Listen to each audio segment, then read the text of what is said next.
Hello everyone, welcome to the Zorawar classes. और आज हम करेंगे अपने नेक्स्ट 10 क्वेश्चंस। और आज का जो टॉपिक रहेगा वो बेसिकली जेंडर पर फोकस्ड है ना। जेंडर प्लस में इंक्लूसिव एजुकेशन है ना। इंक्लूसिव एजुकेशन तो हम सीख ही रहे हैं, लेकिन इंक्लूसिव एजुकेशन का पार्ट है जेंडर। ठीक है, ये इंक्लूसिव एजुकेशन का ही पार्ट है, यानी कि समावेशी शिक्षण का पार्ट है। लिंग की धारणा है, उसका जो पूरा कंसेप्ट है, उससे रिलेटेड जितने भी आपके मतलब पेडागोजी में या सीडी में क्वेश्चन बनते हैं, उस टाइप के क्वेश्चन मैं आपको कराऊंगी। और आज के जो क्वेश्चन है उनमें से 5 या 6 क्वेश्चन स्टार्टिंग के वो मैंने खुद फ्रेम किए हैं, वो किसी एग्जाम में नहीं पूछे गए हैं। मतलब बेसिक मोटिव यही था कि आपको थोड़ी सी जनरल टर्म समझ में आ जाए। ठीक है, तो हम उन टर्म्स को देखेंगे और कुछ लास्ट के 2-3 क्वेश्चन जो आई थिंक डीएसएसबी एग्जाम से लिए हैं मैंने, जो डीएसएसबी के एग्जाम में आए हैं। तो इस तरह का पैटर्न आज की वीडियो में रहेगा। और दूसरी चीज ये कि भाई आपको साथ साथ आंसर करना है, अगर आपको पता है। अगर नहीं पता है तो ऑब्वियसली मैं एक्सप्लेन आपको करती हूँ, उसके नोट्स बना लेना। ठीक है, तो चलिए फर्स्ट क्वेश्चन देखते हैं। A person's perception of the self as relatively masculine और फेमिनिन कैरेक्टरिस्टिक्स इज कॉल्ड। तो भाई जब व्यक्ति की खुद की जो एक धारणा होती है कि वो मतलब मेल है कि फीमेल है, ठीक है, इस विशेषताओं के रूप में जो व्यक्ति की धारणा बन जाती है, ठीक है, तो उसको हम क्या कहते हैं।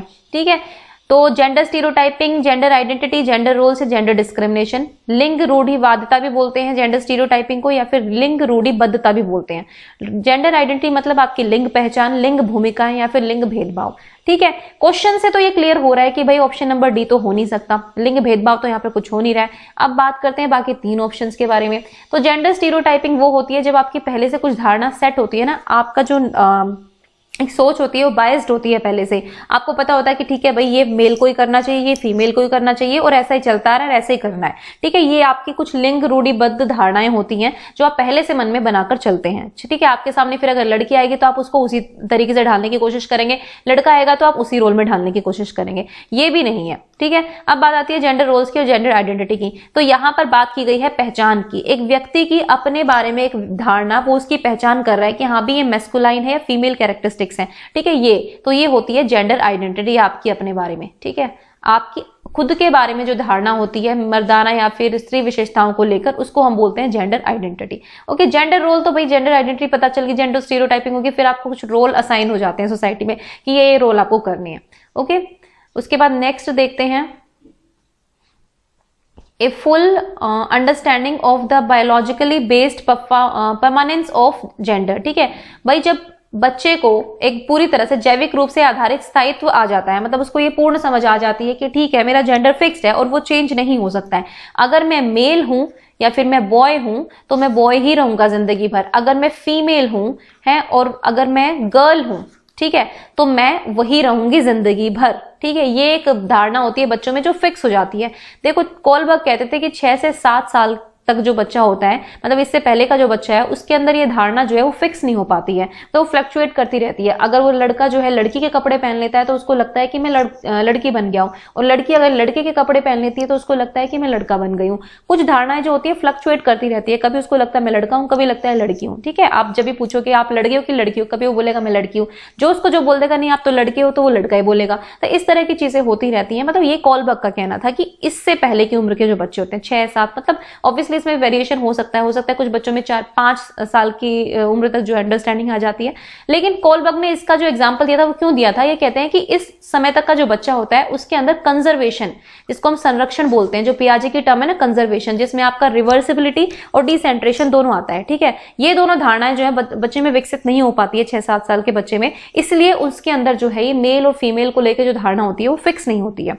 ओके, तो कंजर्वेशन के आप सभी को पता है कि 2 पार्ट होते हैं। एक तो होता है रिवर्सिबिलिटी की आप कितना रिवर्स बैक जाके सोच सकते हैं, और दूसरा होता है डिसेंट्रेशन, मतलब एक चीज पे सेंटर्ड ना होकर आप सारे चीजों को देखें, सारे डायमेंशंस को देखो, वो होती है आपका डिसेंट्रेशन। तो ये बच्चे में डेवलप नहीं हो पाता है, इसलिए बच्चे में ये जो जेंडर का एक परमानेंस होता है ना बायोलॉजिकली बेस्ड, कि हमें बायोलॉजिकली जो है हमारा फिक्स हो चुका है, हम ये बदल नहीं सकते हैं, तो ये धारणा फिक्स नहीं हो पाती है। तो कब फिक्स होती है और फिक्स हो जाती है तो उसको हम क्या कहते हैं, ये आपको बताना है। देखो इसमें बेसिकली मैंने बताया ना 6-7 साल के बाद का जो बच्चा है उसमें फिक्स हो जाती है, तो उसको क्या बोलते हैं, जेंडर रोल्स नहीं बोलते, स्टीरियोटाइपिंग नहीं बोलते, टिपिकलिटी भी नहीं बोलते, इसको बोलते हैं जेंडर कॉन्स्टेंसी।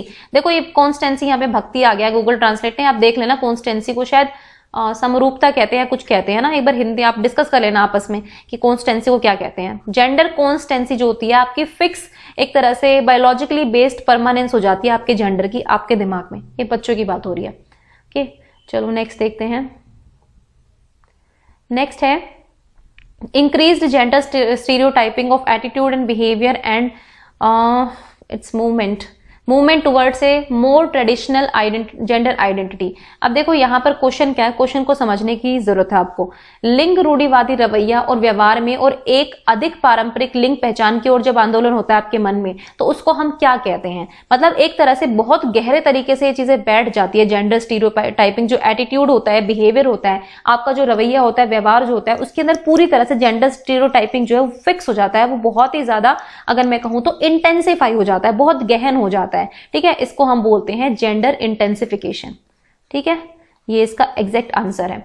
देखो अब ये ज्यादा किसमें होता है, ये बहुत ज्यादा होता है जब जो लड़कियां होती है ना, अर्ली एडोलेसेंट्स गर्ल्स होती है, जिसमें मतलब कह सकते हैं कि जो पूर्व अवस्था में होती है, किशोर अवस्था में होती है लड़कियां, उनमें बहुत ज्यादा हो जाता है कि हाँ भाई लड़कियों को सिर्फ यही चीजें करनी चाहिए। मतलब ऑब्वियसली सोशलाइजेशन का प्रोसेस है सारा, समाजीकरण की प्रक्रिया इतनी गहन तरीके से बच्चों के दिमाग में बैठ जाती है, और इसका ज्यादा असर लड़कियों पर इसलिए पड़ता है क्योंकि उनको बिहेवियर ज्यादा सिखाया जाता है कि आपको ऐसे बिहेव करना है, आपको ऐसे नहीं बिहेव करना है। मतलब ये चीजें अभी सोसाइटी में प्रिवेलिंग है। ओके, तो जेंडर इंटेंसिफिकेशन इसको हम बोलते हैं। नेक्स्ट देखते हैं question. Watching her grandmother arguing with her father for going on a school trip, the grandmother says, why can't you be obedient like a good girl? Who will marry you if you behave like a boy? देखो अब भाई ठीक है, बच्ची जो है विद्यालय यात्रा पर जाने के लिए कह रही थी, तो पोती अपने पिता से बहस करती है। भाई दादी की पोती बहस करती है कि मैं ऐसे करूंगी, मैं ऐसे करूंगी। तो दादी कहती है तुम अच्छी लड़की की तरह आगे कैरी क्यों नहीं हो सकती? ठीक है, फोकस करना है यहाँ पर good girl. What is the definition of good girl according to the grandmother is the matter. Okay भाई, ग्रैंड मदर के अकॉर्डिंग अच्छी लड़की की क्या धारणाएं हैं, उसके अकॉर्डिंग वो बोल रही है उस लड़की को कि आप एक अच्छी लड़की की तरह बिहेव क्यों नहीं कर सकती हो, है ना? तुमसे कौन शादी करेगा तुम अगर ऐसे बिहेवियर रखोगी। और ये मुझे लगता है काफी लड़कियों ने सुना होगा अपने बचपन में भी, दादी से सुना हुआ है, मम्मी से सुना हुआ है, किसी से भी सुना होगा, किसी रिलेटिव से भी सुना होगा, तुम एक अच्छी लड़की की तरह बिहेव क्यों नहीं करती हो। तो ये जो अच्छी लड़की की धारणा होती है, ये कहीं ना कहीं आपके स्टीरियोटाइप्स जो होते हैं वहां से आती है, जेंडर स्टीरियोटाइप से, कि भाई एक लड़की को ऐसे बिहेव करना चाहिए। ठीक है, आप लड़की हो तो आप ऐसे नहीं कर सकती, आप जोर जोर से मत हंसो। ठीक है, मतलब कि आप सड़क पर चल रही हो, ज्यादा देर तक आप घर से बाहर मत रहो, आपको शोभा नहीं देता है, जो भी मतलब वो वाली चीजें हो गई। ठीक है, अब मैं इसके डीप में नहीं जाऊंगी, कंट्रोवर्शियल होता है हमेशा। तो दिस स्टेटमेंट, ये स्टेटमेंट क्या रिफ्लेक्ट कर रही है आपको ये बताना है। ये जेंडर कॉन्स्टेंसी है, ये जेंडर स्टीरियोटाइप्स हैं about attributes of girls and boys, ये इम्प्रॉपर जेंडर आइडेंटिफिकेशन है गर्ल की, या फिर difficulties faced by families in the child rearing. देखो अब यहाँ पर ग्रैंड मदर की बात हो रही है, ग्रैंड मदर ने एक स्टेटमेंट बोली है, तो ग्रैंड मदर पर फोकस कीजिए, उनके मन में जो धारणा है वो क्या दर्शा रही है आपको। ठीक है, देखो इसका जो करेक्ट ऑप्शन होगा वो होगा ऑप्शन नंबर बी। ये दादी के मन में जो है जेंडर स्टीरियोटाइप्स बैठे हुए हैं। ठीक है, और उसी के अकॉर्डिंग जो अपने वो स्टेटमेंट दे रही है। ठीक है भाई, तुम एक अच्छी लड़की क्यों नहीं बन सकती, अच्छी लड़की नहीं बनोगी तुमसे कौन शादी करेगा, है ना? वो जिद कर रही है अपने पापा के साथ किसी चीज का भाई, तो वो कह रही है कि ये ऐसी जिद थोड़ा ना लड़कियां थोड़ी करती हैं, ऐसी जिद अच्छा नहीं लगता तुम्हें, है ना? मतलब ये वाली चीजें हैं, तो ये जेंडर स्टीरियोटाइप का एग्जाम्पल है। ओके, नेक्स्ट देखते हैं। Gender roles are created by the interaction between individual communities and their environment. Which perspective follow this statement? अब देखो जेंडर के कुछ पर्सपेक्टिव्स होते हैं, ये तीनों ही कुछ पर्सपेक्टिव हैं जेंडर के। ठीक है, इनमें से एक फेमिनिस्ट भी होता है, वो हमने नहीं लिखा, फेमिनिस्ट पर्सपेक्टिव भी होता है। Ecological perspective, biological perspective, sociological, यानी कि पारिस्थितिकी परिप्रेक्ष्य, जैविक परिप्रेक्ष्य और समाज शास्त्रीय परिप्रेक्ष्य। ठीक है, तो लिंग भूमिकाएं व्यक्तियों, समुदाय और उनके वातावरण के बीच बातचीत द्वारा, मतलब अंत्यक्रिया कह सकते हैं इसको। ठीक है, अंत्यक्रिया द्वारा अपनाई जाती है, तो इसको हम क्या कहते हैं, ये कौन सा परिप्रेक्ष्य जो है इसके बारे में बात करता है कि ऐसा होता है कि भाई लिंग भूमिकाएं, जो व्यक्ति जब अपने समुदाय से मिलता है उसके बाद उसके जो वातावरण के बीच जो अंत्यक्रिया होती है उसके बाद जो है जेंडर रोल्स हमें लर्न हो जाते हैं, ये लिंग भूमिकाएं हमें लर्न हो जाती है कि ठीक है ये मेरा रोल है, मुझे ये रोल निभाना है। ठीक है, तो बताओ फटाफट से अगर आपको पता है तो। देखो जो इसका करेक्ट ऑप्शन होगा वो होगा ऑप्शन नंबर ए। ठीक है, इकोलॉजिकल पर्सपेक्टिव कहता है ये, पारिस्थितिकी परिप्रेक्ष्य ये कहता है कि भाई आपका जो वातावरण होता है या आपका कम्युनिटी हो गई, आपका इंटरेक्शन हो गया लोगों से या फिर कम्युनिटी से, इन सब का रोल बहुत इंपॉर्टेंट होता है ये जेंडर रोल्स लर्न करने में। ठीक है, जेंडर रोल्स जो है क्रिएट किए जाते हैं इन तीनों चारों चीजों से। भाई व्यक्ति जो है जब इंटरेक्ट करता है अपने समुदाय से, ठीक है, अपने एनवायरमेंट से, तब उसका जो रोल है बहुत गहरा हो जाता है, वो सीखता भी इन रोल को इसी तरीके से। ये कहता है इकोलॉजिकल पर्सपेक्टिव। अगर बायोलॉजिकल की बात करें तो बायोलॉजिकल पर्सपेक्टिव यानी कि जैविक परिप्रेक्ष्य परिप्रेक्ष्य ये कहता है कि भाई जो लड़कियां होती है या फिर जो फीमेल्स होती है उनके अंदर नेचुरली ही बायोलॉजिकल रूप में उनके अंदर ऐसी चीजें होती हैं कि वो अपने जो जेंडर रोल्स हैं उनकी तरफ झुकाव होता है उनका ना, देखभाल हो गया, केयर हो गया, मतलब ये लड़कियों में बायोलॉजिकली होता है। ये बायोलॉजिकल पर्सपेक्टिव बात करता है। अब आते हैं सोशियोलॉजिकल के बारे में। तो सोशियोलॉजिकल कहता है कि जो सोसाइटी होती है ये क्रिएट करती है इन जेंडर रोल्स को।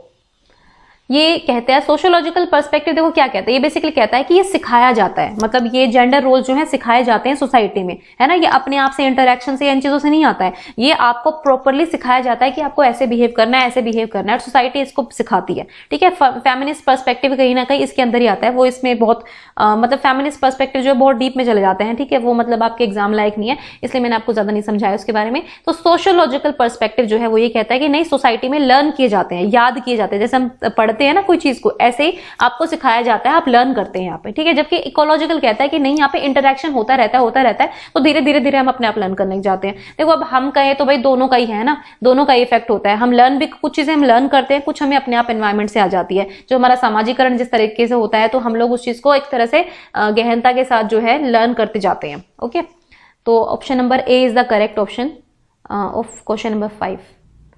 हो सकता है आप लोगों ने ना भी पढ़े हो, है ना, ऐसा कोई जरूरी नहीं है कि सबने पढ़े होंगे। तो बस मेरा मतलब यही था कि आपको थोड़ा सा इंट्रोडक्शन हो जाए इन चीजों का, कि कुछ ऐसी चीजें भी होती हैं जो पढ़नी जरूरी है। ओके, नेक्स्ट है aim to address the immediate needs of women and man for improving the lives of women, ठीक है। भाई महिलाओं के जीवन में सुधार के लिए महिलाओं और पुरुषों की तात्कालिक आवश्यकताओं को संबोधित करने के उद्देश्य को हम क्या कहते हैं, है ना। हिंदी में आप लोग पढ़ लीजिए, और इसका मतलब तो खैर इजी है। भाई महिलाओं के जीवन में सुधार करना है, पहली चीज तो ये। फिर महिलाओं और पुरुषों की तात्कालिक आवश्यकताओं को संबोधित करने का उद्देश्य है, इन दोनों की आवश्यकताओं को मतलब संबोधित करने का उद्देश्य है, जिससे जो महिलाओं के जीवन में है सुधार लाया जा सके। तो इसको हम कौन से टाइप की नीड्स कहते हैं, ये आपको बताना है। यहाँ पे क्वेश्चन में है रणनीतिक लिंग जरूरत, विकासात्मक लिंग जरूरत, व्यावहारिक लिंग जरूरत, या फिर उपरोक्त में से कोई नहीं, ये आपको बतानी है। देखो अब इसका जो करेक्ट ऑप्शन होगा वो होगा ऑप्शन नंबर सी। ये आती है आपकी प्रैक्टिकल जनरल नीड्स में आती हैं, ठीक है। देखो प्रैक्टिकल जनरल नीड्स क्या होती है कि यहाँ पे ये है कि विमेन को जो है एक्सेस होना चाहिए एजुकेशन पर, ठीक है। उसके बाद हेल्थ पर, एम्प्लॉयमेंट पर, वाटर, सैनिटाइजेशन, इन सब पर जो है विमेन का भी अधिकार होना चाहिए, मैन का भी अधिकार होना चाहिए। दोनों का आप अधिकार लेवल में कर दीजिए, तो आपको क्या होगा कि महिलाओं के जीवन में बहुत ज्यादा सुधार हो जाएगा, क्योंकि ऑब्वियसली वो बहुत पिछड़ चुकी हैं।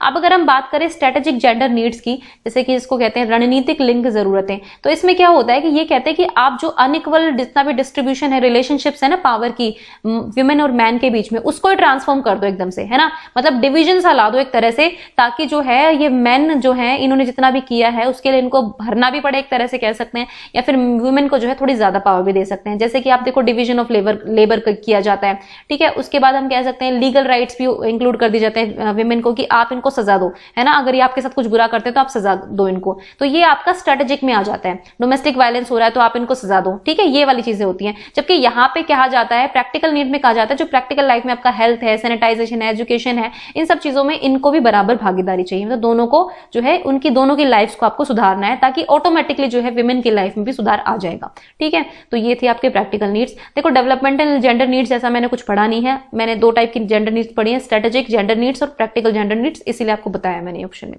ठीक है। तो चलिए नेक्स्ट देखते हैं। नेक्स्ट जो है आपका फिर से आपका inclusive education, particularly inclusive education पर है, ठीक है। जेंडर के बारे में वैसे मैंने आपको थोड़ा काफी बता दी। ये इससे पहले के जो क्वेश्चन थे 6 क्वेश्चन वो मैंने फ्रेम किए थे, अब ये आपके एग्जाम में क्वेश्चन आए हुए हैं, ये देखते हैं। The process by which efforts are made to ensure opportunities for all regardless of their background और whatever the index of diversity be, वह प्रक्रिया जिसके द्वारा पृष्ठभूमि की परवाह किए बिना पुराने अवसरों को सुनिश्चित करने के प्रयास किए जाते हैं, चाहे विविधता का सूचकांक कुछ भी कहता हो। मतलब आपका डाइवर्सिटी किसी भी तरह की हो, कोई फर्क नहीं पड़ता, बस आपको ये है कि आपको सभी अपॉर्चुनिटीज मिलनी चाहिए, ठीक है। मतलब वो जो पुरानी चीजें जो हर किसी को पहले मिलती आ रही है लेकिन कुछ बच्चों को नहीं मिल पाई थी या कुछ लोगों को नहीं मिल पाई थी, अब वो सबको देनी है, ठीक है, भले ही विविधता किसी भी प्रकार की हो। तो इसको हम क्या बोलते हैं, ये आपको आंसर करना है, ठीक है। इसको हम क्या बोलते हैं, सेग्रीगेशन बोलते हैं। देखो अलगाव तो होगा ही नहीं, ये तो आप देखते समझ गए होंगे, है ना। Social inclusion right right to education या फिर सोशल इंटीग्रेशन। देखो इसकी पर्टिकुलर डेफिनेशन उठाइए मैंने ये, ठीक है। तो इस पर्टिकुलर डेफिनेशन का मतलब होता है सोशल इंक्लूजन, ठीक है। मतलब अब तक जो है जितने भी लोग, भले पिछड़े लोग हों, डिसएडवांटेज्ड बच्चे हों, डिसेबल्ड बच्चे हों, जो भी हो, जिनको भी अभी तक एक्सक्लूड किया जाता था, उन सभी को जो है बिना डाइवर्सिटी की परवाह किए उन्हें एक ही क्लासरूम में लाना है आपको, ठीक है। और इसको मतलब एक ही कैटेगरी में लाना है और उनको पढ़ाना है, ठीक है। उनको इवन अपॉर्चुनिटीज जितनी भी हैं, चाहे वो खेल में हो चाहे पढ़ाई में, वो सारी इक्वली इंश्योर करनी है, आपको सुनिश्चित करनी है, वो है आपका सोशल इंक्लूजन, ठीक है। Option number B is the correct option and this question was asked in DSSB exams. DSSB PRT का एग्जाम था कोई, ठीक है, उसमें ये पूछा गया था, जो ऑनलाइन एग्जाम हुए थे। नेक्स्ट है, which of the following statement is not true with the reference to the principle of inclusive education. देखो इंक्लूसिव एजुकेशन के कुछ प्रिंसिपल्स होते हैं जिसमें आपकी चाइल्ड सेंटर्ड एजुकेशन या डाइवर्सिटी को जो है कैटर करना होता है, जितनी भी चीजें होती हैं, तो उसमें इनमें से कोई एक जो है वो ट्रू नहीं है, मतलब सच नहीं है, वो आपको बताना है। तो आई होप कि आप इसका आंसर कर पाएंगे, ये क्वेश्चन थोड़ा इजी है। Inclusive education is about access and equity for all students, ठीक है भाई। इक्विटी यानी कि समता बोलते हैं इसको हिंदी में, समता और पहुंच जो है वो सभी को होनी चाहिए, बिल्कुल होनी चाहिए। Teaching and learning should vary according to the strength of individuals. देखो मैंने हमेशा कहा कि आपको बच्चे की स्ट्रेंथ पर ध्यान देना है ना, कि वो उसकी स्ट्रेंथ क्या है उस पर फोकस कीजिए और फिर उसकी टीचिंग लर्निंग कीजिए, ठीक है। तो ये इंडिविजुअल स्ट्रेंथ पर हमें ध्यान देना है। ऑल चिल्ड्रन कैन लर्न, ये भी धारणा में बनाकर चलनी है कि सारे बच्चे जो है पढ़ सकते हैं, है ना। कोई भी ऐसा बच्चा नहीं है जो नहीं सीख सकता है। सपोज कोई बच्चा देख नहीं सकता तो आप ये नहीं कह सकती वो सीख नहीं सकता, वो सीख सकता है, उसको आपकी असिस्टेंस की जरूरत है, आपके प्यार की जरूरत है। नेक्स्ट है, inclusion provide support for learning and school attendance. तो भाई इंक्लूसिव एजुकेशन लर्निंग में सपोर्ट करता है, साथ ही साथ स्कूल अटेंडेंस में भी सपोर्ट करता है, कि उपस्थिति दर्ज करा देता है, ये बहुत बड़ी बात है। तो भाई ये इसका बेसिक प्रिंसिपल नहीं है, ठीक है। तो D is the wrong answer, मतलब रॉन्ग है क्वेश्चन के अकॉर्डिंग, लेकिन वैसे ऑप्शन सही है डी, ओके। तो option number D is the correct answer. अब नेक्स्ट देखते हैं, which of the following is not a working policy to honour educational opportunities. भाई शैक्षिक अवसरों को सम्मान करने की एक इनमें से जो है प्रॉपर कार्यनीति नहीं है, ये आपको बताना है कि कौन सा है। भाई लड़कियों की शिक्षा पर जोर दिया जाना चाहिए, विशिष्ट बच्चों के लिए विशेष शिक्षा, पिछड़े वर्गों में शिक्षा को विकसित करने के लिए गहन प्रयासों की आवश्यकता है, शैक्षिक सुविधाओं के प्रावधान में क्षेत्रीय असंतुलन को सही किया जाना चाहिए, ठीक है। आप बताओ कि आपको क्या लग रहा है इसका आंसर, फिर मैं आपको बताती हूँ। देखो वैसे तो आसानी क्वेश्चन है, लेकिन थोड़ा आप कंफ्यूज हो सकते हैं, तो चलिए देख लेते हैं एक बार। तो इसमें जो करेक्ट ऑप्शन होगा वो होगा option number B, okay. B क्यों होगा भाई, आपको पता है कि हम इंक्लूसिव एजुकेशन की बात करते हैं। इंक्लूसिव एजुकेशन में बच्चा सभी के साथ पढ़ेगा, उस पर स्पेशल अटेंशन देनी है, ठीक है। उसको स्पेशली एजुकेट नहीं करना है अलग से, उसको स्पेशल अटेंशन देनी है। उसमें आप स्पेशल एजुकेटर की हेल्प लेंगे, जो मेन टीचर होगा ना वही हेल्प लेगा, ठीक है, थोड़ी सी स्पेशल एजुकेटर की। ऐसा नहीं कि आपने स्पेशल एजुकेशन बच्चे की स्टार्ट कर दिया कि नहीं इसको स्पेशल एजुकेशन। पहले ना स्पेशल स्कूल्स होते थे, अब वो स्कूल्स वाला आइडिया जो है वो ड्रॉप कर दिया इंक्लूसिव एजुकेशन के बाद, कि स्पेशल स्कूल हम बनाएंगे नहीं, क्योंकि इससे क्या होता है, सेग्रीगेशन होता है, अलगाव होता है बच्चों का। बच्चे जो है बाकी बच्चों से कट जाते हैं, जो स्पेशल बच्चे होते हैं उनका कटाव हो जाता है, अलगाव हो जाता है दूसरे बच्चों के साथ, तो वो हम नहीं कर सकते हैं, ठीक है। तो ये नहीं होगा, option number A C D जो है तीनों ठीक है। भाई गर्ल्स को भी इम्फेसाइज करनी है, उनके एजुकेशन को भी, जो पिछड़ी मतलब जो नहीं ले पाई थी या जो अब तक जो है उनको जो अपॉर्चुनिटीज नहीं मिलती है उनको इम्फेसाइज करना है ना। एफर्ट्स करने हैं आपको ताकि बैकवर्ड बच्चों को आगे लेके जाया जा सके। या फिर रीजनल इम्बैलेंसेस होते हैं, किसी क्षेत्र में बहुत कम शिक्षा के अवसर होते हैं, किसी में बहुत ज्यादा होते हैं, तो ये इम्बैलेंसेस को आपको दूर करना है, बराबर करना है, ठीक है। तो option number B is the correct option. Next and the last question is, giving equal opportunities to girls and boys in sports, punishing without gender discrimination, using gender neutral language are some of the strategies that should be used by teachers. अब देखो खेल कूद में लड़कियों को समान अवसर देना, लैंगिक भेदभाव के बिना दंड देना, लिंग निरपेक्ष भाषाओं का आप इस्तेमाल करेंगे, तो ये जितनी भी स्ट्रैटेजीज आपके द्वारा यूज की जा रही हैं ये किस लिए की जाती है ये बताना है। जेंडर बायसनेस में यूज की जाती है, सेंसिटिविटी फैलाने के लिए, संवेदनशीलता लाने के लिए, जेंडर इक्वालिटी या जेंडर एजुकेशन। ये सारे जो ऑप्शंस हैं आपको कंफ्यूज करेंगे, लेकिन आपको एग्जैक्ट आंसर निकालना है। देखो अब यहाँ पर जो है रणनीतियां हैं, ये कुछ ये यूज हो रही है रणनीतियां। ये क्यों रणनीतियां यूज हो रही हैं टीचर के द्वारा, ठीक है, किस लिए कर रहा है वो, क्या लाने के लिए अपनी कक्षा में, ये आपको बताना है। तो I think you can answer this question also. तो बताइए फटाफट से क्या आंसर होगा 10th का। देखो 10th का जो आंसर होगा वो होगा option number C, gender equality, ठीक है, इक्वालिटी कह सकते हैं, समानता।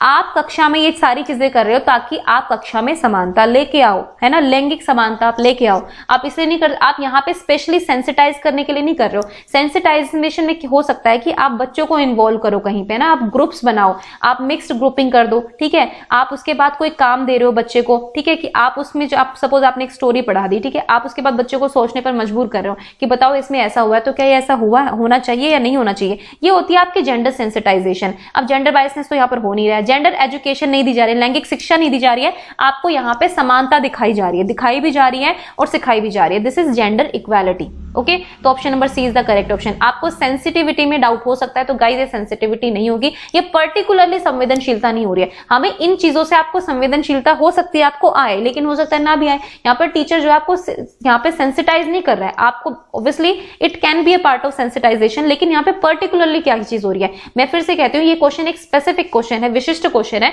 इसके अकॉर्डिंग जवाब देना। तो इसका सही आंसर होगा option number C, gender equality. ठीक है, आई होप कि आपको आज के क्वेश्चन अच्छे लगे होंगे, एंड अच्छे लगे तो गाइज आप प्लीज कमेंट जरूर कर देना।